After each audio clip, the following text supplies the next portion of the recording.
Olá, pessoal! Sejam muito bem-vindos ao nosso canal.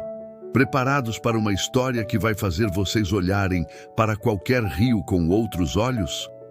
Hoje, vamos mergulhar em uma lenda arrepiante, direto do coração do norte do Brasil, onde o folclore encontra o terror em uma mistura que vai te deixar sem fôlego. Peguem suas bebidas, ajustem seus fones e venham comigo desvendar os segredos de A Promessa da Mãe d'Água. A gente começa essa jornada em um lugar onde o tempo parece andar mais devagar, um vilarejo ribeirinho que vive e respira ao ritmo do Rio da Dúvida. Dizem que ele não é um rio qualquer. O narrador, com aquela voz que parece contar segredos antigos, sussurra: tem rio que canta e tem rio que cala, e quando o rio se cala é porque tem alma demais dentro dele. O Rio da Dúvida, dizem, engoliu mais promessas do que peixes. Imaginem só a cena, as águas escuras, quase paradas, dominando tudo ao redor. Um barco à deriva, balançando suavemente, e o reflexo da lua na água, tremendo como se o próprio rio estivesse respirando. É nesse cenário misterioso que surge o título da nossa história, A Promessa da Mãe d'Água. Já dá um calafrio, né? E é nesse ambiente de expectativa e um certo presságio que conhecemos Joaquim. Pensem em um pescador de 40 anos, com as mãos calejadas pela lida, o rosto marcado pelo sol e pela vida. Viúvo, ele divide uma palafita simples com seu filho pequeno, Nino. A vida não tem sido fácil.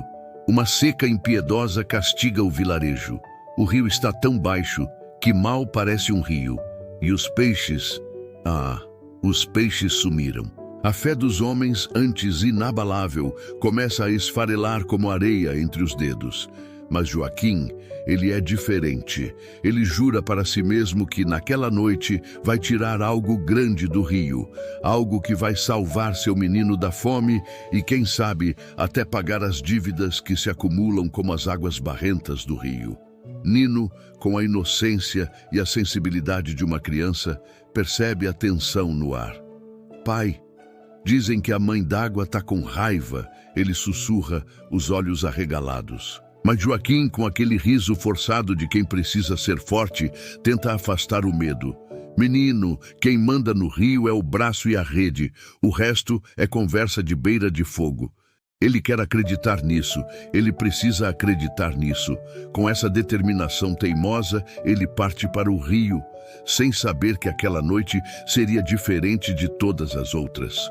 A noite cai e Joaquim está lá, no meio do rio, sob a luz prateada da lua, que se reflete na água como prata líquida. O vento que antes sussurrava entre os galhos agora sumiu por completo. O barulho da água, antes um murmúrio constante, fica manso demais, quase um silêncio opressor. Joaquim lança a rede, o gesto mecânico de quem fez isso 1000 vezes. E então, ele escuta. Um canto, suave, melancólico, uma melodia triste de mulher que parece vir das profundezas do rio, envolvendo-o como um abraço gelado. De repente, algo brilha sob a superfície, um brilho hipnotizante, e devagar, quase como um sonho, uma forma branca emerge das águas.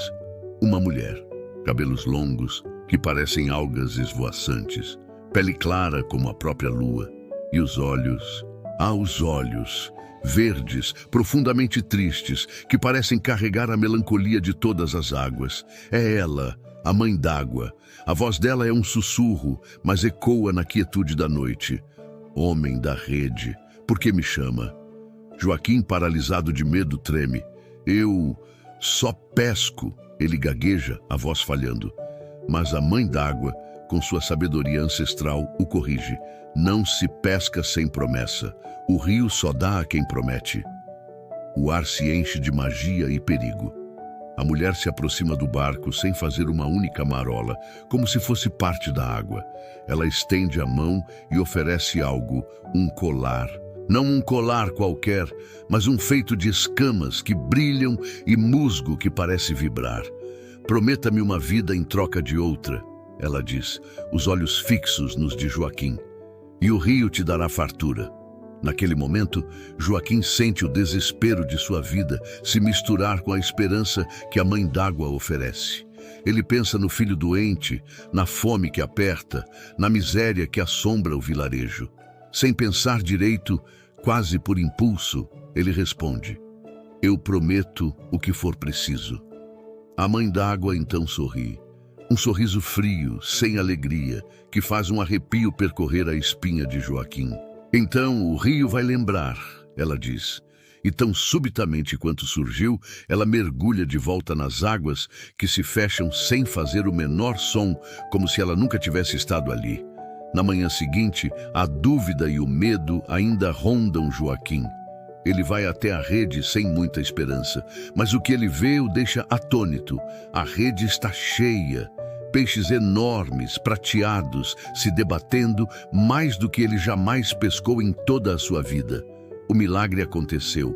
Em poucos dias, Joaquim se torna o homem mais próspero da vila. Ele paga as dívidas, o filho melhora e a fartura volta à sua casa. Mas o rio começa a mudar. Peixes mortos aparecem boiando, sem explicação. Um cheiro estranho de podridão começa a pairar sobre as águas. E toda noite, o canto. A melodia triste da mãe d'água volta, mais alta, mais próxima, como um lembrete constante da promessa. O tempo passa e o preço começa a se revelar. Certa madrugada, Nino acorda. Ele vê o pai, Joaquim, parado à beira do rio, os olhos fixos na água, quase hipnotizado. E o colar de escamas e musgo, antes oferecido pela mãe d'água, agora está pendurado no pescoço de Joaquim. A água do rio brilha de uma forma estranha, quase como se estivesse respirando junto com ele. Nino, com o coração apertado, pergunta: pai, o que foi que o senhor prometeu? Joaquim não o olha. Sua voz está distante, quase inaudível. O rio quer o que é dele, filho. Eu só pedi demais. O peso da promessa paira no ar, denso e inescapável. E então, o rio cobra. Uma noite, uma tempestade violenta irrompe. O vento rasga as palhas das casas, a chuva açoita o vilarejo e o rio da dúvida se ergue furioso, as águas revoltas. A voz da mulher, agora poderosa e aterradora, ecoa entre os trovões. Cumpre tua palavra, homem da rede. Joaquim sabe o que deve fazer. Ele corre, agarrando o terço da falecida esposa, sua única proteção. Nino o segue, chorando, apavorado. Pai, não vai!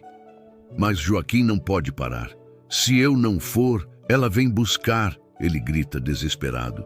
O rio parece abrir-se como uma boca faminta. A mãe d'água emerge outra vez. Mas agora ela não é a figura serena e triste de antes. Seus olhos estão vazios, lágrimas de água escorrem por seu rosto. Promessa feita, promessa paga, ela declara. E o destino de Joaquim está selado. Sem resistência, Joaquim solta o terço, que flutua nas águas turbulentas e entra no rio. As águas se fecham sobre ele e o silêncio volta, pesado e final. A tempestade amaína, apenas o colar da mãe d'água flutua na superfície como um testemunho mudo. No dia seguinte, o corpo de Joaquim nunca é encontrado. Mas os peixes voltam. O rio volta a cantar. Suas águas parecem mais claras, mais cheias de vida. A promessa foi paga e o equilíbrio, a sua maneira cruel, foi restaurado. Anos se passam. Nino cresce, herda o barco do pai e com ele o mesmo olhar melancólico, marcado pela perda e pelo mistério. Ele nunca mais pesca de noite. O medo e o respeito pelo rio se tornaram parte de sua alma. Mas às vezes, naqueles momentos de lua cheia, quando a luz prateada beija as águas, ele ouve o mesmo canto vindo do meio do rio, um canto doce, mas que carrega uma tristeza profunda. Um dia, impulsionado por uma força invisível, ele segue o som. E quando ele finalmente olha para a água, o que vê o deixa sem fôlego, o reflexo do pai. Joaquim sorri, sereno, ao lado da mulher de olhos verdes, a mãe d'água. Eles estão juntos para sempre, parte da melancolia e da magia do rio. E assim termina nossa história, pessoal. O narrador nos deixa com a última verdade. Promessa feita à mãe de: água não se desfaz, ela dá, mas cobra. E quando chama pelo nome, é porque já escreveu no fundo do rio. A tela escurece, e só se ouve ao longe o som suave de um canto e um mergulho final. A frase derradeira ecoa em nossas mentes. O rio devolve o que é dele, cedo ou tarde. Que história, não é mesmo? O folclore brasileiro é riquíssimo, cheio de lendas que nos fazem refletir sobre a natureza, sobre nossas promessas e sobre o preço que estamos dispostos a pagar. Essa história de Joaquim e a Mãe d'Água nos lembra que a vida tem um equilíbrio delicado e que a natureza, em sua grandiosidade, sempre cobra o que lhe é devido. Espero que tenham gostado dessa viagem ao coração do mistério. Se essa lenda te arrepiou e te fez pensar, deixe seu like, compartilhe com os amigos e, claro, não se esqueçam de se inscrever no canal para não perder nenhuma de nossas próximas histórias. Ativem o sininho para receberem todas as notificações. Um grande abraço e até a próxima aventura.